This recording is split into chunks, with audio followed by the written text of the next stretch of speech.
Welcome back to Inside Personal Growth. This is Greg Voisen, the host of Inside Personal Growth.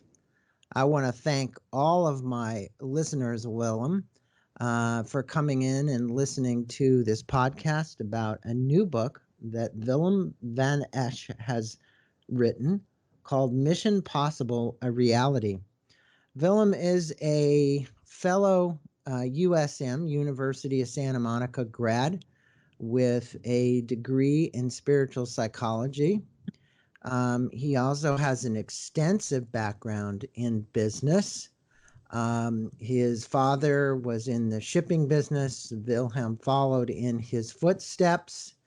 Willem is an extremely spiritual guy and has spent much of his life now, after he's dedicated it to, that of coaching not only business people, but people that are on a path of return, I'm going to call it. How's that, Willem? Sounds good. And he is certainly got a wonderful message for us because the book is about as much about his life and his journey, but also about the journey that all of us take. And the challenge is, the question is when we wake up to actually make a difference in our lives. And his mission possible is the fact that we can keep this positive mental attitude as we go through this. Willem, what is your website that you would like to tell our listeners to contact you through? Is it just Willem Van Esch? And that's WILLEMVANESCHE.com, Right. would be where you can go to learn more about him. We're also going to put some links to some of the videos that are at YouTube that Willem has done.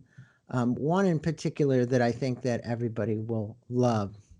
Well, Willem, I think where I'd like to start this interview with you is really, it's probably to inform the listeners, because again, they don't have a background with spiritual psychology, and your journey as a successful businessman to really to losing almost everything. You've had health challenges, you've lost it all, you've come back again.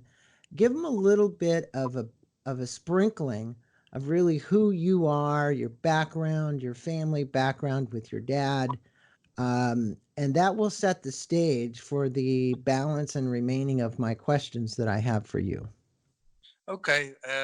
Thank you, Greg. I will say something about my life in a nutshell. I come from an entrepreneur's family, and I wanted to prove myself so badly.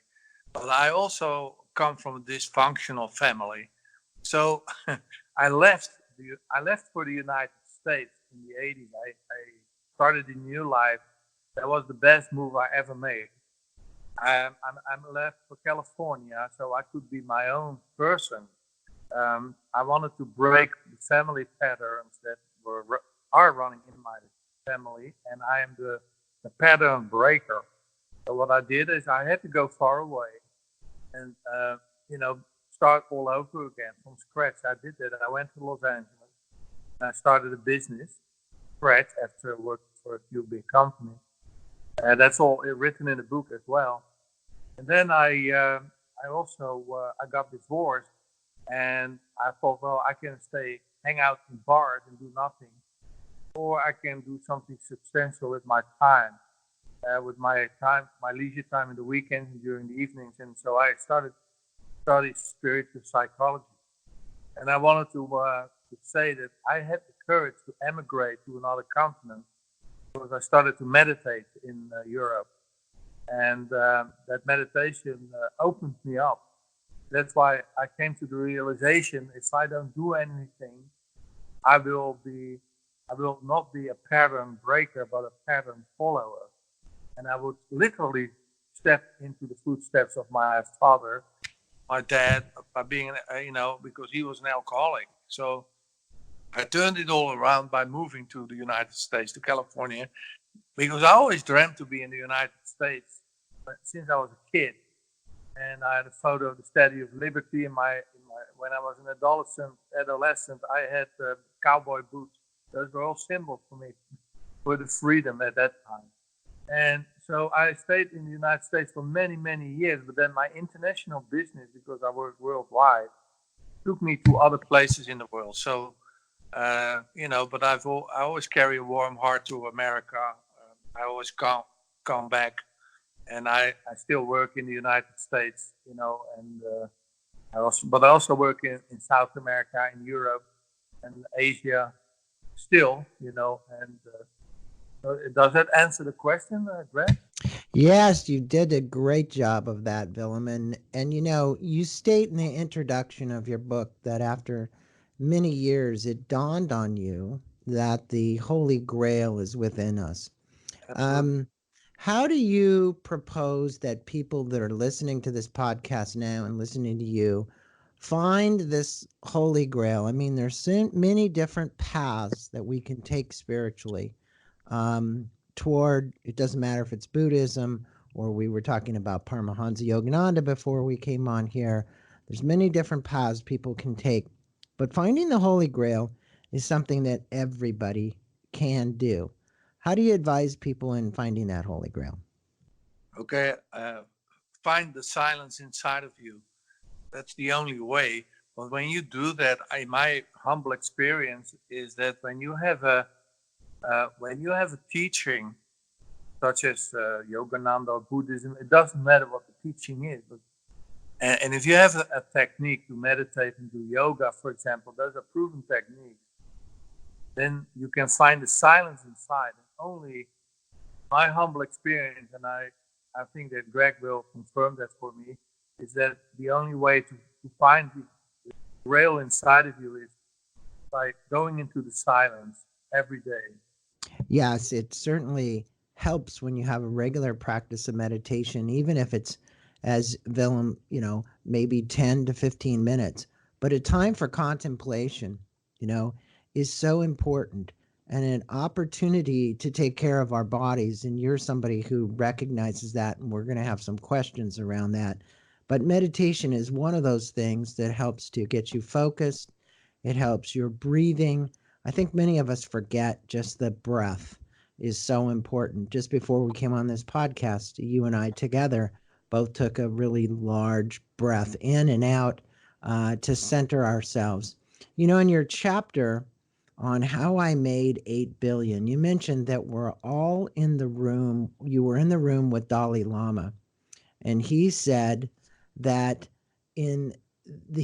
we were all 8 billion people. You go on to state that you see a pattern in people where they settle for less happiness, joy, and success only because they've unwanted and heavy obligations in order to survive. That we need to think beyond our nose, as your dad used to say. That was one of your father's sayings. How would you help our listeners think beyond their noses, and what is it that the Dalai Lama actually means when we were all 8 billion people? Yes, the thinking beyond your nose, as my father said, is my father encouraged me to study and to orient myself what's available in life, and in the spiritual context. I'll say, when we are our little scholar and find the best way to go into our silence,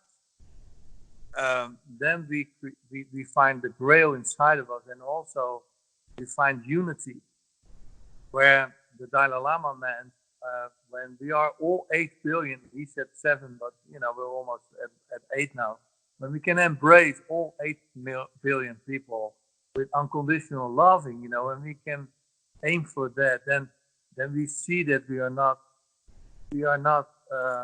just an individual. We're not. That's what the Dalai Lama meant with that. And of course, I love the Dalai Lama because he's such a great example for us. And I always weep almost when I see him. When I see an interview, when I was in the room with him, I was weeping, because I was so in awe of his love. Really, that's what I wanted to share now. Well, I've been to many of Dalai Lama's events, and I will have to say that it is quite an experience to be in the room of like minded people with consciousness. It's the same thing with meditating with people, like with SRF when I go in there. You can feel the energy, you know, Mm. and Yeah. you've had this. Oh, you called it the heavy obligation. I mean, look, being brought up by the father that you were brought up with, being instilled with those values, there was a gift that he gave to you, and there was also a curse that he gave to you. What did you do to take the gift and release the curse? Because everybody out there walking has had people that have had that effect on them, whether it's their parents, an employer, the boss, somebody has had both this blessing and curse reality. Yes, my father gave me a good work ethic and a good business ethic that, your word is your bond. Those things, my word is my bond. Those things are great values. And I think I have a great working ethic, but I changed that to my own needs where I cannot overstretch it. Some people, they work, 100 hours a week, whatever they do, and they get overwhelmed with that. And then the deteriorate their health and quality of life, all levels. And and of course, uh, that's how that's how it cannot be. And I also learned to do what I love. It sounds like a cliche, but it is true. The cliche is true that if we can do more of what we love, even when we have to raise a family, many obligations. But then again, I go back to the silence, the meditation and the inner silence, because that will literally give us that awareness, and we have a spontaneous, by lack of better wording, spontaneous action towards that, what is better for us, the highest good. Because if we do something that we don't like, then yeah, we need to change something, and it can be step by step. Yeah, it's like you said, be bold and be loved. That's at your website on your first page. Yes, And you had a metaphysical teacher by the name of Dr. Manly Hall, yes. and he had a big impact on you. We all have people that have these impacts on us. What personal insights and learnings did you garner from your relationship with Dr. Hall? And what are the things that Dr. Hall taught you back then that you still carry in the essence of your DNA and in your soul as you're out teaching others today through your coaching practice and just being a really, really good, loving, and compassionate soul in the world? Thank you. Dr. Manly Hall is the founder of the Philosophical Research Society in Los Angeles. He passed away many years ago. But every Sunday I would listen to him. I would go to see him, and we would receive discourses. And the thing is, what Dr. Manly Hall did with the Philosophical Research Society, he would seek and study all sources of wisdom that have ever been present until now. And what he did is he what he picked out what was best for him, and that's what I learned. So I learned, if I read books, famous books like the Holy Scriptures, the Bhagavad Gita, the Bible, doesn't matter which book, the Torah, the Quran, any book, and the Vedas from India, which I love most, then you see it with your own eyes. So it's a subjective experience. There I find inspiration, and that's when I pair that with my meditation technique, I can absorb it, because from the silence I can intuitively absorb the wisdom only with the silence. Because if I would read it purely intellectually, then it will remain an intellectual concept, and then that's not practical for me. So that's what I do. So I absorb intellectual knowledge with meditation. You know, to absorb intellectual knowledge in Sanskrit is a form of yoga as well, and it's I think it's called jhana yoga, and the meditation is raja yoga, and then you have hatha yoga, the physical movements, postures, and they all lead to unity.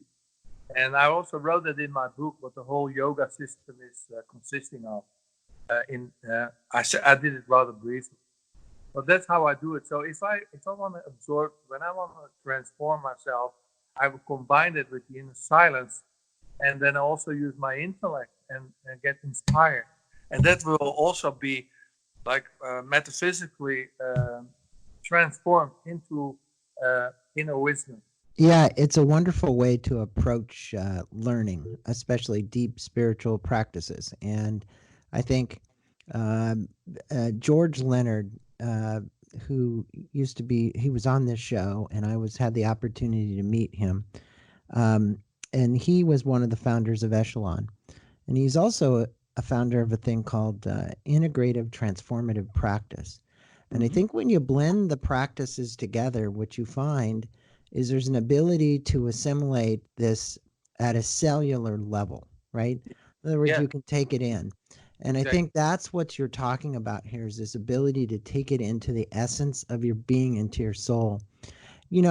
And from an early age, you were affected by all the suffering you saw on earth. You were a very sensitive young man. And I'd like for you to tell your story about the Soviet Union, because you used to travel from Los Angeles to the Soviet Union, and you had some contracts over there, and you saw this contrast between the free world and a world that was not so free. And when you were traveling, it was interesting how you put this. You got this concept to take aluminum foil on your solar plexus to avoid absorbing the negative energies from the people in the areas where the consciousness was very restricted.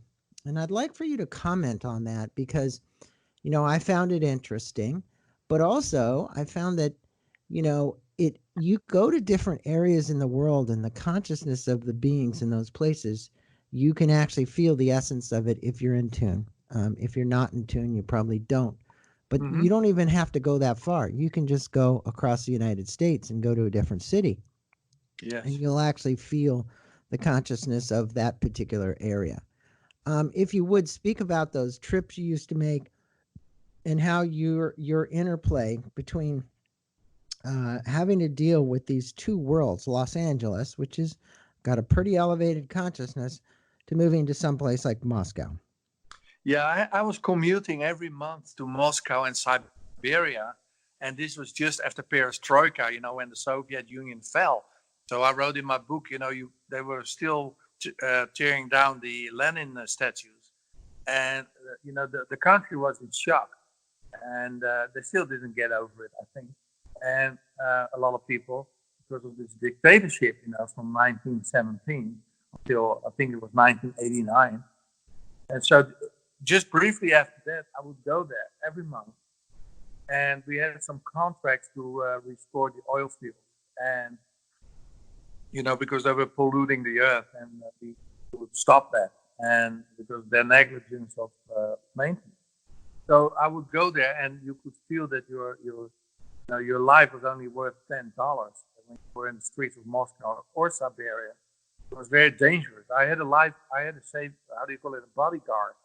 All written in the book with all the details, but I would be so upset, and then I would go back to California, and my teachers would say, "Okay, Willem, just to improvise a little bit, just put aluminum foil on your solar plexus, because on the solar plexus it's where everything comes in."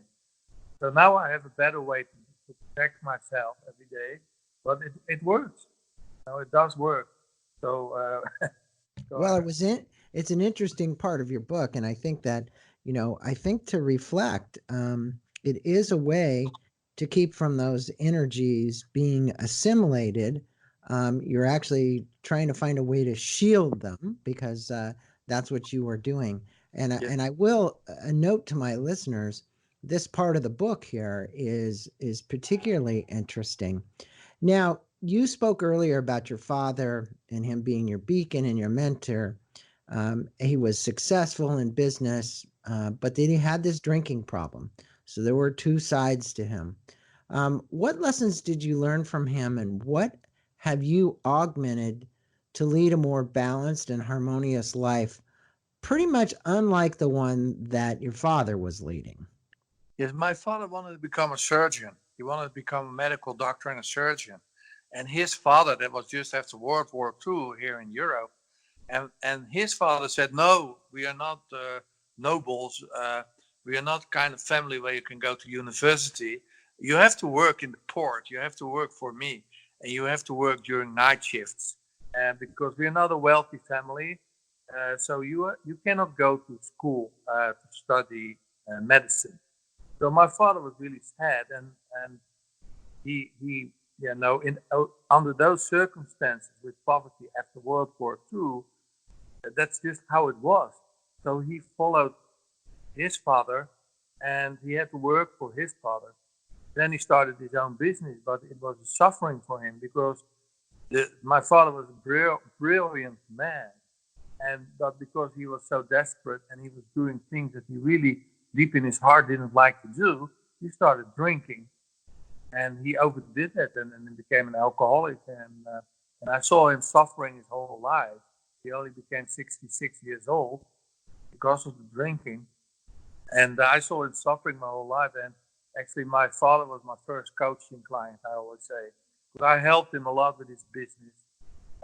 After when he lost the monopoly in business, and I had to help him because he wasn't flexible because of his drinking. And so actually my father was my first coaching client, and it was just out of my heart, out of my calling, to do that for the love of my father. Because he passed away, but I loved him. I still love him. Yeah, it's a really good part of the book because many people can relate. And I think that drinking, in all cases, has the ability to retard one's, when I say retard, it pushes it back, one's ability to expand their consciousness, to move beyond, because what happens is they get addicted to this drug, and it has a huge impact on the growth of their consciousness and their ability. It also affects one's abilities in their, I'm going to say, their self-esteem, because many people that are drinking are drowning out something that hurts an Yeah, awful lot. yeah, And so self-esteem is something that's hard to grow. yes. Now, one thing that does grow self-esteem, and I see this happen all the time with young kids, and it happened with you, is your love of music. And you especially speak about Frank Zappa and your painful journey through your divorce with your wife, who your wife was a lead singer in some bands. She was quite well known. How has this love of music, and there's a video up there at YouTube of you playing with all these guys, and I'll have to say, you look the happiest when you're playing those drums and banging on the drums, True. uh, allowed you to find your spiritual self? How have you found your spiritual self through your love of music? Well,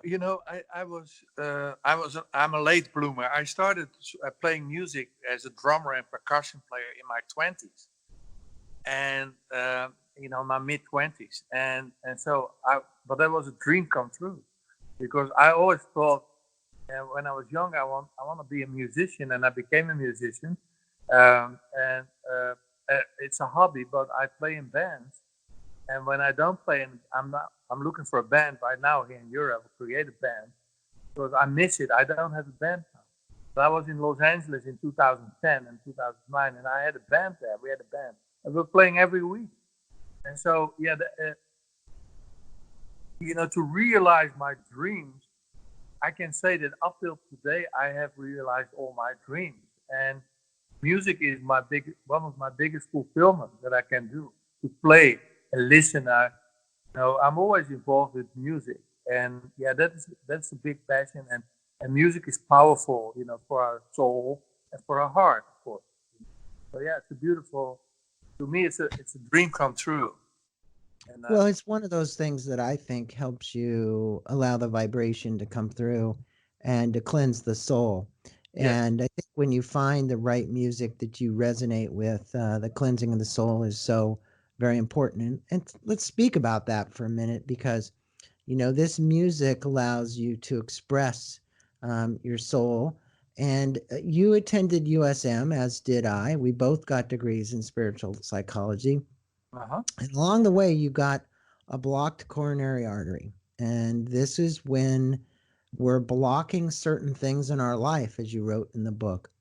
Um, and it's not doesn't usually happen overnight. It's through a series of things that we've done over many, many years where we haven't opened up Hmm. to what is. So, what lessons did you learn about your life as a result of this blockage? What would you tell listeners out there that they can do from a heart center to actually continue to keep the flow moving and not create these blockages mentally, physically, emotionally? Because you talk about this in the book, the physical, emotional, mental, and spiritual fitness. Well, Yes, one of those is this emotional fitness. That emotion, that unemotional ability actually helps to block those arteries. yes, yes. I must say that what I discovered on a deeper level is that I was not giving enough love to myself. I was not giving enough love to others, and I was not receiving enough love. I was compromising that, and because I thought that was the way to be on earth. And that is an illusion, of course, and that's a big mistake because I thought I have to be, a tough guy and all that. So I was withholding a lot of love and, receiving, sending, and giving it to myself. I wasn't doing that enough. And that's why my coronary artery was blocked, clogged, and that's, I discovered that. And so I discovered that myself. And as soon as I discovered that, I knew what I needed to do. So I changed my whole life. I changed my whole life because of that. It was a big transformation. And I only started to do what I really love to do. And so I sold my company. I got divorced again. And, I needed to choose a path, the complete path without any compromise so that this wouldn't happen anymore. And then, of course, my life was blooming in a different way. And, the love essence of the butterfly, right? Very different than being a caterpillar, right? And, but I feel it's a perpetual transformation I'm going through because I see it's never ending. This transformation of loving growth that we can realize. Uh, uh, for me, it's never ending. I'm never done. It's a lovely journey for me. Well, I'm happy that you were able to have that epiphany about that and that you looked at that in a new light such that you could actually change your whole who whoever Willem was, right? It's like a complete transformation. And you quote a philosopher, Emmanuel Kant. Enlightenment is humans' emergence from his or her self-imposed image. Yeah. And you said it, you have to have the courage to use your own understanding to therefore, and you call it the motto of enlightenment. How would you help the listeners out there today to be discerning and listen to this intuitive voice from within that's consistently giving them messages about what it is that they could do to make their life better? Yes. Well, we're all diamonds in the rough, and when we polish the diamond in the rough, we start to shine, and then you discover who you really are. Because in on on the ego level, we are all creating illusions, of who we are, and but we are something much bigger that I'm discovering. And then we are not the self-imposed, identity that we think that we are is falling away step by step.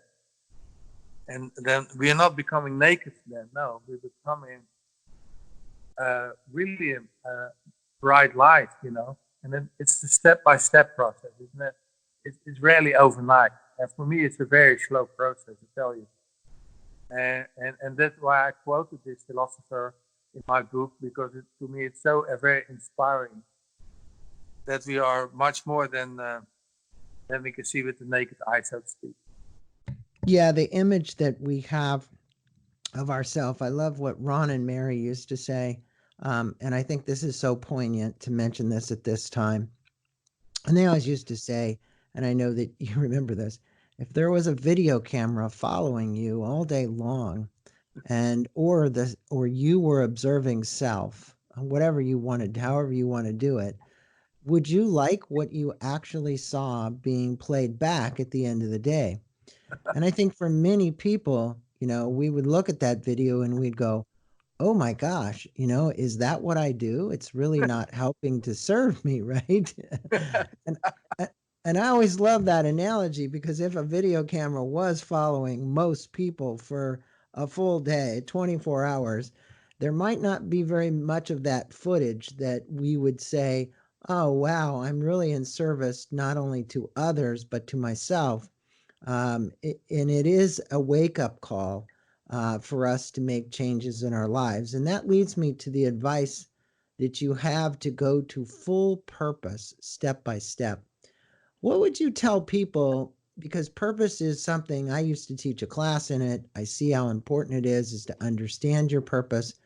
How did you find your purpose, and how would you tell others to find their purpose? Well, of course, there's the way I'm going to say it, that we all heard it before. Otherwise, I don't think we're listening to the podcast.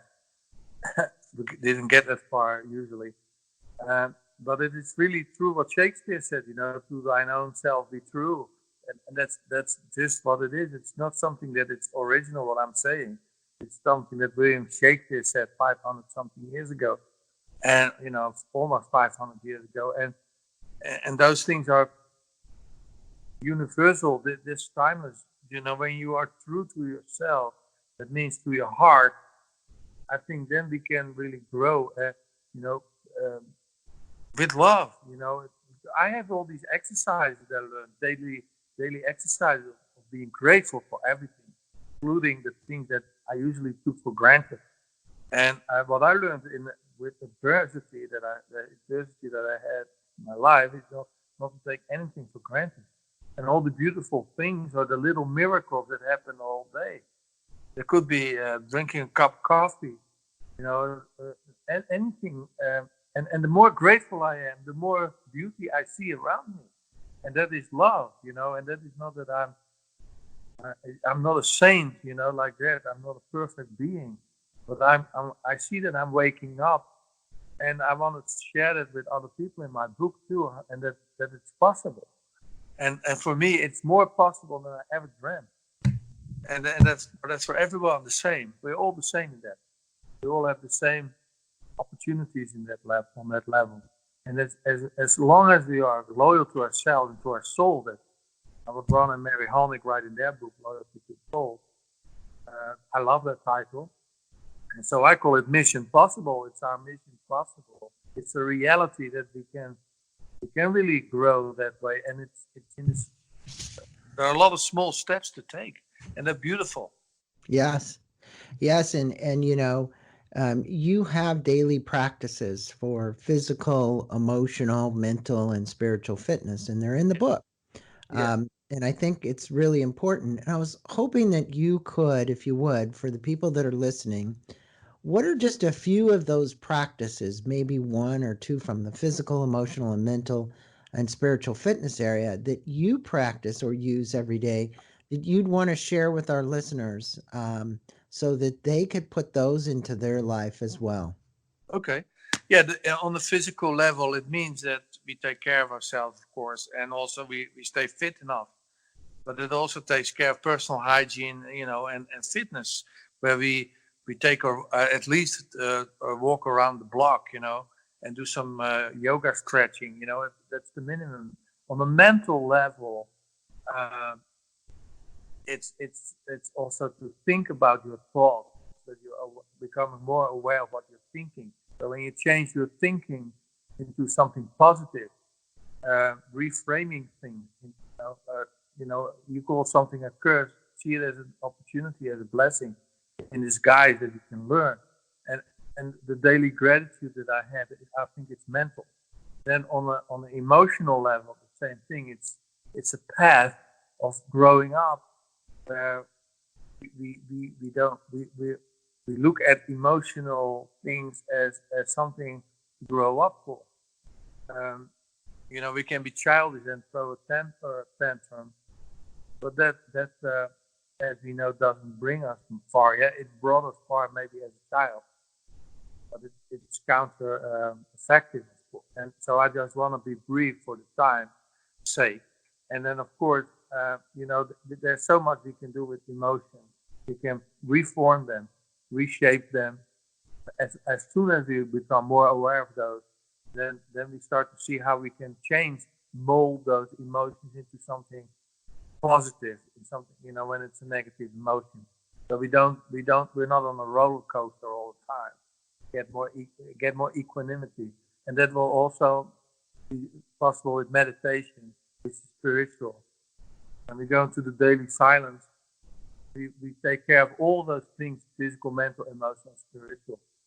The spiritual will also serve the other.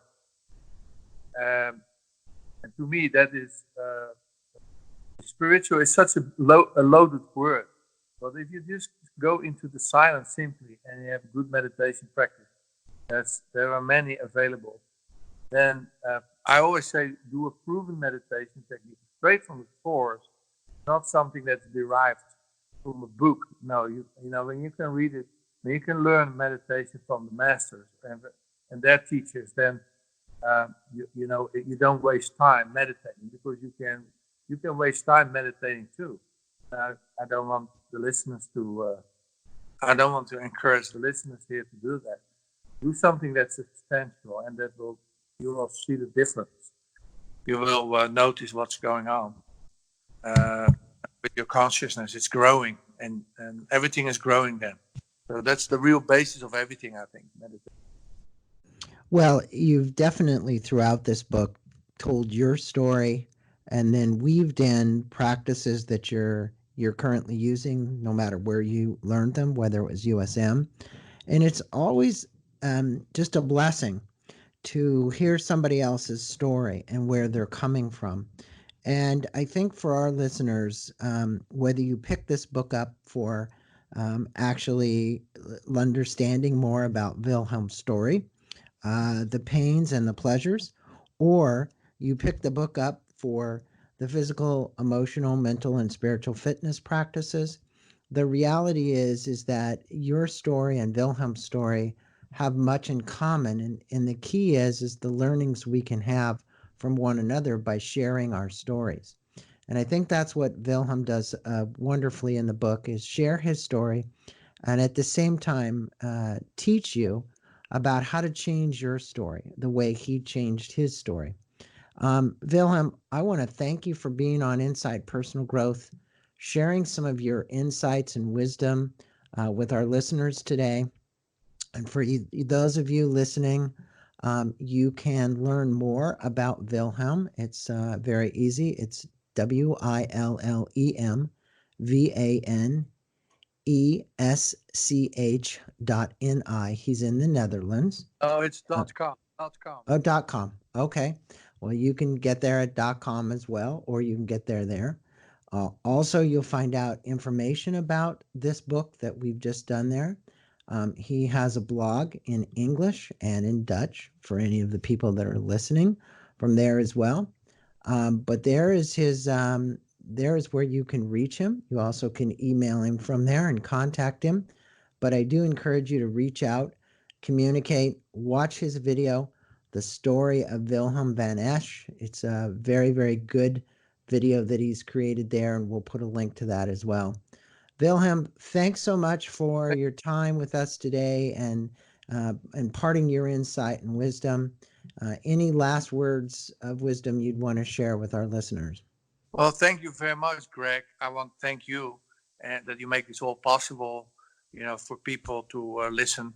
And the thing is, it's love. We can love each other and accept each other how we are.